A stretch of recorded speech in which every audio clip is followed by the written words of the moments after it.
Добрый день, я Федорова Ксюша, ученица 8 класса Черептинской гимназии. Тема «Черептинская трагедия. Игра лото и электронная книга».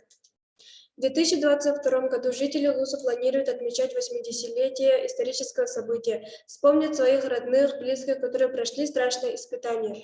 Изучить историю переселения черепчинцев и о трудном времени их жизни является нашим долгом. Изучение истории своей малой родины и приобщение современного поколения к этой теме через игру лото и электронную книгу. Игра «Лото» и электронная книга прививают интерес к изучению истории родного края, трагического прошлого Улуса, дают возможность задуматься, анализировать о судьбах людей, сопереживать жертвам этой трагедии. Ознакомление с литературой о переселении, анализ, выделение главного, организации и проведение игры «Лото» и чтение электронной книги, анкетирование, сравнение. Работая над данной темой, мы использовали научную работу под редакцией кандидата педнаук Ивановой «Насильственное переселение Черепчинского района. История и современность» книги Чечепутова.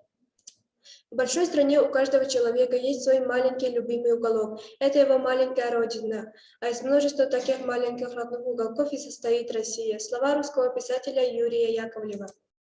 Мы провели анкетирование среди обучающихся старших классов. И по результатам анкеты видно, что учащиеся недостаточно знают историю черепчинского переселения.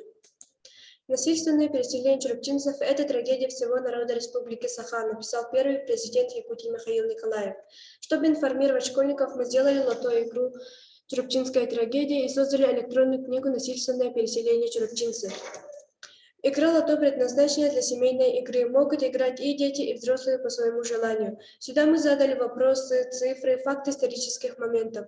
Мы надеемся, что игра лото и чтение электронной книги заинтересуют игроков и помогут получить знания про это историческое событие, которое осталось для наших земляков черным пятном. Игра лото состоит из 60 вопросов и ответов. После проведения игры лото и ознакомления нашей электронной книги мы повторно провели анкетирование. И после проведенных мероприятий результаты анкетирования улучшились. Заключение. Собрав и изучив материалы о черепчинском переселении в военное время 1942 года, мы узнали о трудном времени наших бабушек, дедушек, которые прошли этот путь достойно и являются примером подражания для современного поколения. Создав игру «Лото» и электронную книгу, мы ознакомили школьников с историей своей малой родины. В будущем мы желаем провести игру «Лото» и представить нашу электронную книгу школьников по всей России. Хотелось бы связаться с молодежью из других регионов, у которых похожая история. Спасибо за внимание.